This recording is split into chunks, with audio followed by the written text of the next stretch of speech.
Hello, everyone. I'm Lynn Cremando for YogaUOnline.com, and I am here with Dr. Emily Splichal. Dr. Emily is a podiatrist and foot surgeon by training, but she traded in her scalpel for a practice in functional and regenerative medicine about 5 years ago. She understood the critical role our feet play in overall health and longevity. And with a focus on healthy aging, she has since authored a book on the benefits of barefoot walking. She's founded a company, I hope I say this correctly, Naboso, did I say that correctly? Which manufactures proprioceptive tools to enhance neuromuscular control of movement and balance, not just in your feet, but in your whole body. And she's taught literally thousands of patients, healthcare professionals, athletic trainers, and of course, yoga teachers about building health and longevity from the ground up. So welcome, Emily. I'm super excited because we are about to talk about one of my current favorite topics. I became fascinated with gait a few years ago when I came across a study that showed how gait was predictive of overall longevity.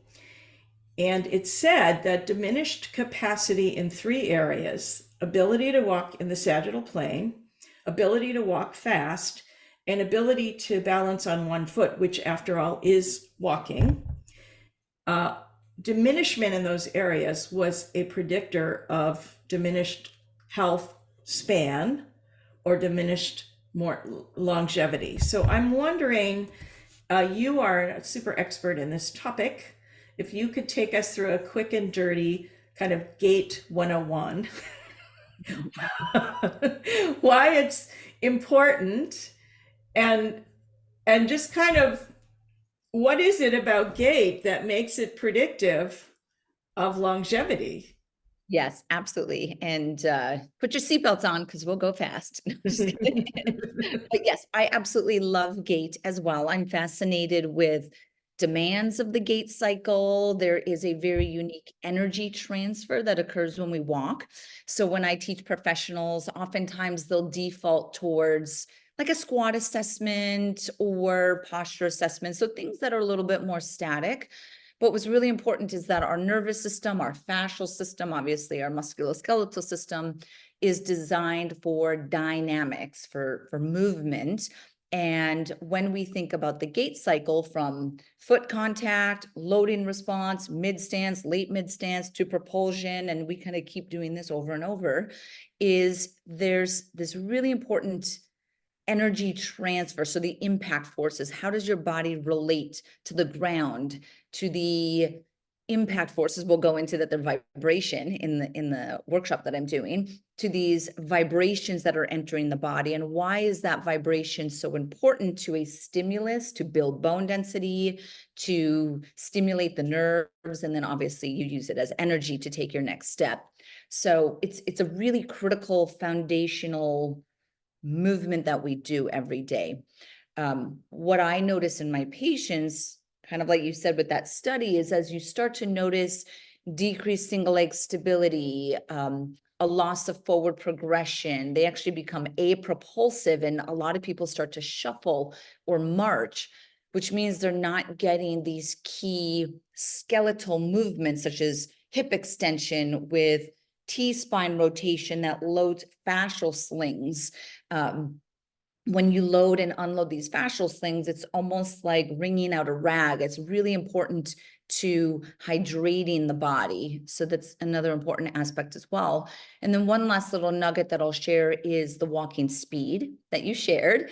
A great analogy is if you think of trying to ride a bicycle slow, it's actually harder than walking at a certain pace, and we actually fall into momentum, and then you are able to optimize these natural dynamic postural reflexes that can occur when you're at a certain speed. And then kind of the final part of that walking speed is that you need to get a sufficient circulatory pump going to get the blood all the way to the brain. And then that's really cognitive protective as well. So oftentimes what I say is that movement is life, because that is really part of how we stay alive, is we have to keep moving And then the most foundational movement that we do is walking. Mhm.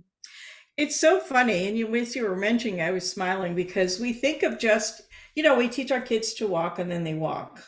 And then that's like the last time we think about it, you know? And it's actually, it's from what you're saying, and I'm sure it's even deeper, it's one of the most complicated things we do in our lives. Is that right? It's It's kind of all systems firing. Yes, so it's a very neurologically complex, but at the same time, it is reflexive and subconscious. So I like to bring our movement or the demands of gait to the conscious. Now, this does not mean, and this is very important to note, this does not mean that you are walking so slowly, almost like in a Feldenkrais way, which I absolutely love Feldenkrais, but imagine someone moving and just really consciously feeling the lateral foot strike, rolling to the middle of the heel, engaging their foot intrinsic. So they're walking as slow as I am talking, right? Like we cannot do that in a true functional movement. I've had patients come to me and say, and I'll do their gait assessment, and they literally are walking like that. And I'm like, is that how you walk? And they say, yes, like I have such bad pain that I've slowed down and made every aspect as conscious as I can. And I'm like, that's cute and all, but that is not functional. That's actually not the way that it is designed when you bring something conscious. So you bring elements of the gait cycle to the consciousness, build them through a yoga practice, such as single leg stability, foot to core stability, lateral line activation. Make sure you have good T-spine counter rotation with your pelvis. So things like that. But ultimately, we need to drive it back into more of a subconscious reflex that, as complex as it is, it's in the background, not in the foreground. Yes. Yeah. It's voluntary and involuntary almost, or it's automatic and deliberate. Yep. Yep. So a lot of that is gonna kind of come back to the feet, which is where you came in originally, right?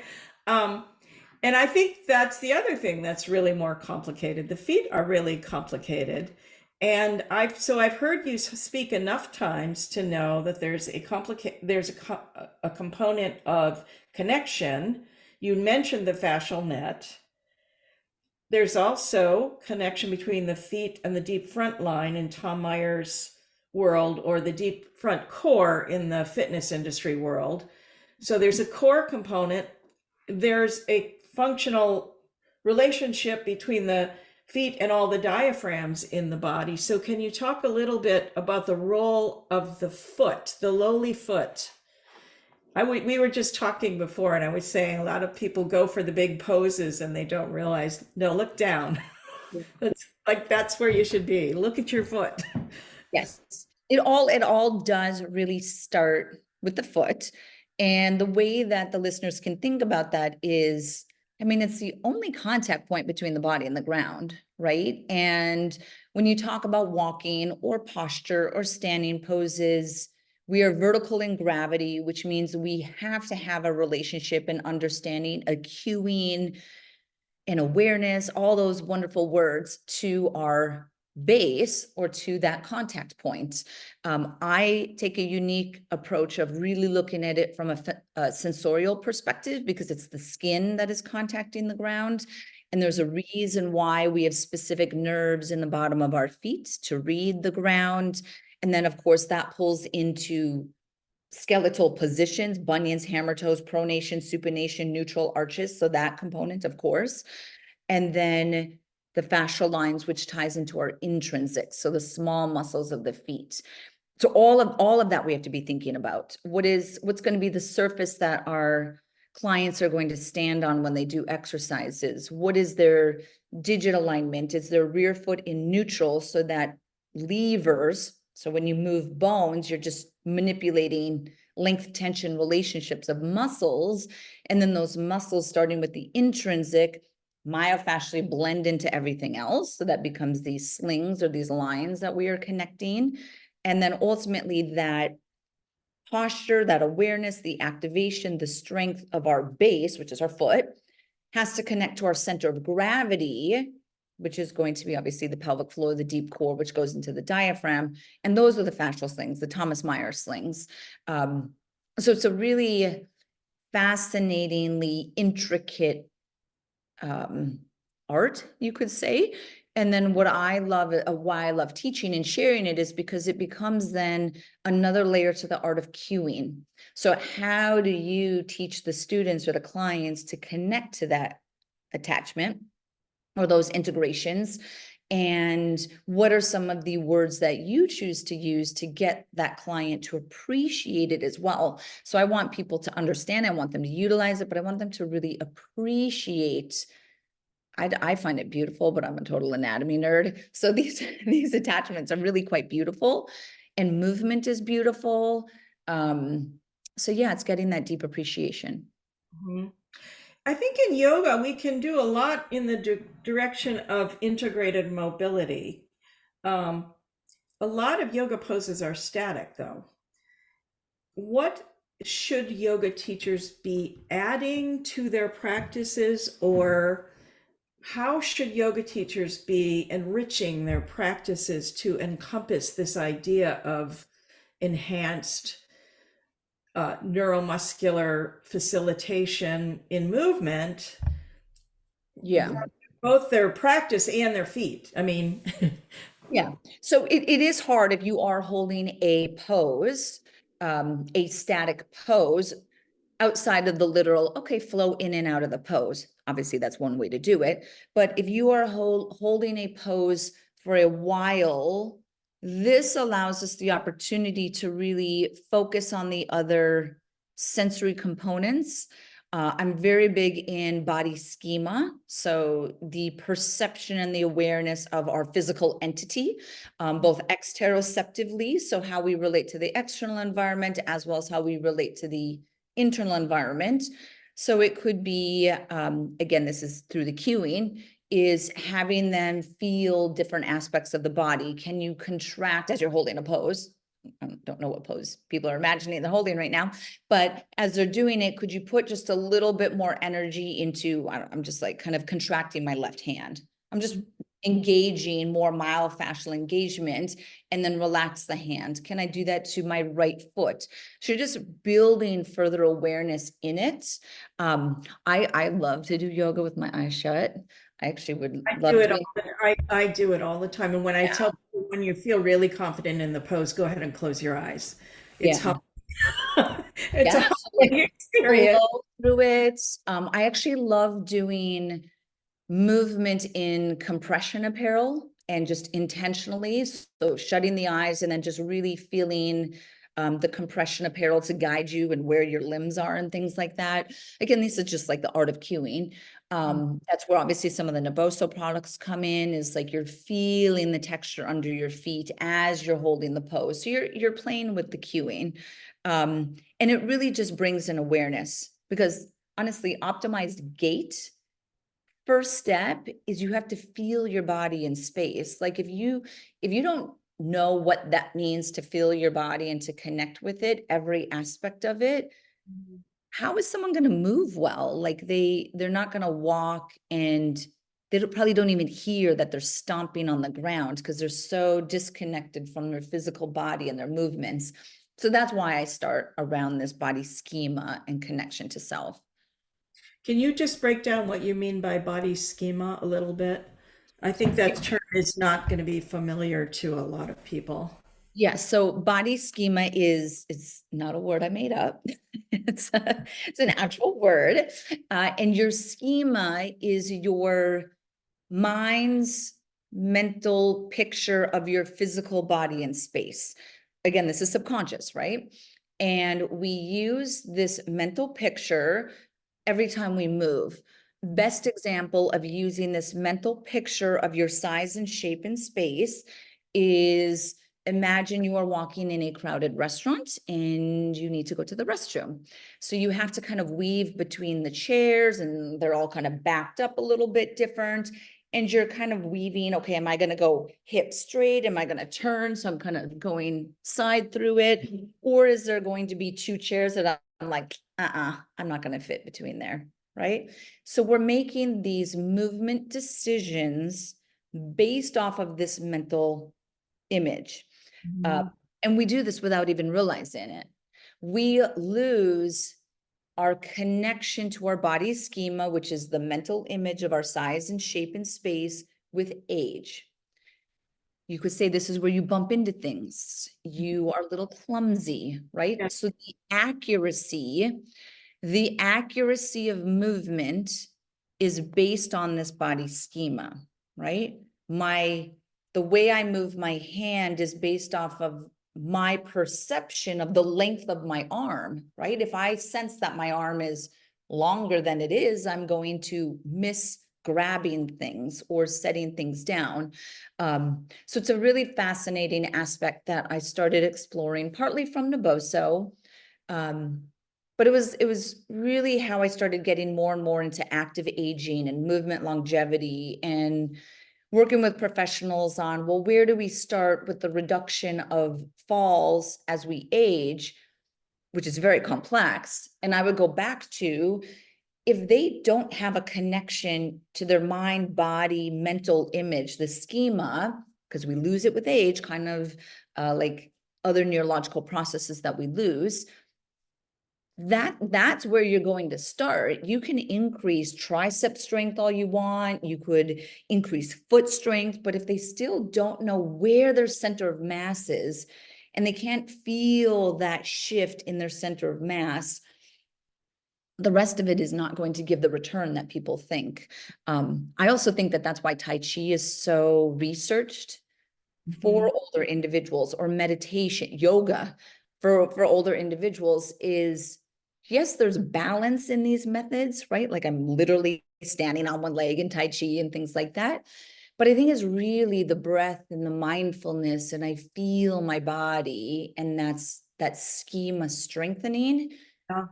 is a big part of it that I think is not being emphasized, because possibly the researchers aren't using that as an outcome measure.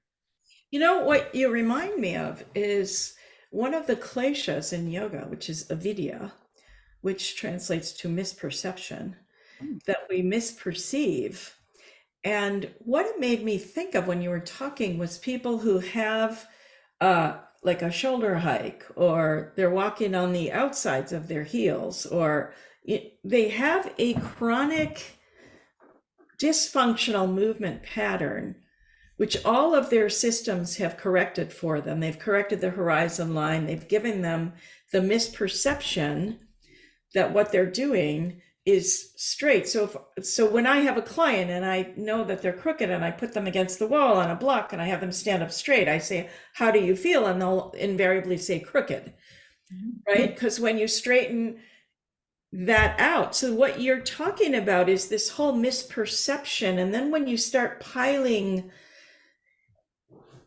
load bearing movement on top of that that misperceived sense of balance, then you're going to look at some of the things you were talking about with the feet, but I would say all the way probably up all of the weight bearing joints. 100%. Yep. It continues all the way up. So it's a matter of resetting their neutral, kind of what they thought was straight, of what you're saying. You're saying Yeah. like, no, that is straight. You thought that was straight, but that wasn't, right? So it was a misperception of their alignment.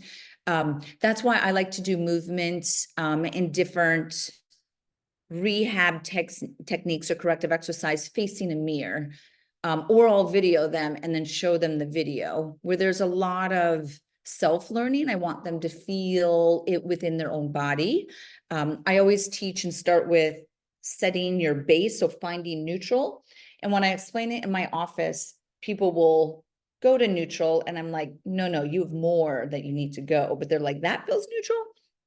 So I want people to do it facing a mirror and then be like, oh, I have to go further than I thought. And then that's with everything. It's a learning and connecting to the body is a very complex process as well. Mirroring things, you know, you're tapping into different aspects of just higher learning skills, that I find that a good practice through all stages of life. And people like yogis for years, former dancers. I was a gymnast, so I'm very aware of every aspect of my body and my posture. And when I move, and even sitting here, I'm constantly like, okay, sit up, right? You know, I'm just very sure. Plus, it's all I talk about is body schema and posture movement. But depending on the background of the clients, they may have never been introduced to a philosophy like this or a concept.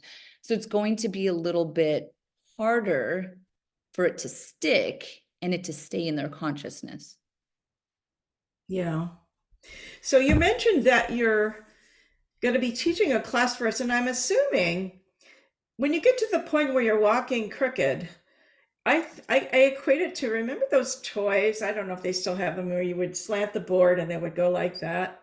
And you see people walking like that. They're just kind of tottering from side to side. By the time you get there, you shouldn't, I mean, the gait training isn't walk better. It really starts with foundational stuff, right? So you're going to be teaching a course for us called Gait, Posture, and Longevity, Movement Mastery for Optimal Health, which is going to cover a lot of these things. But what I'm thinking is, you don't start with "let me see you walk." You start with "let me see you stand." Like, where do you start? Yeah, when you're looking at clients, where do you start? So all assessments that I do, and when I do teach gait assessment, is starting statically, right? Before you walk, you have to stand, as you could say.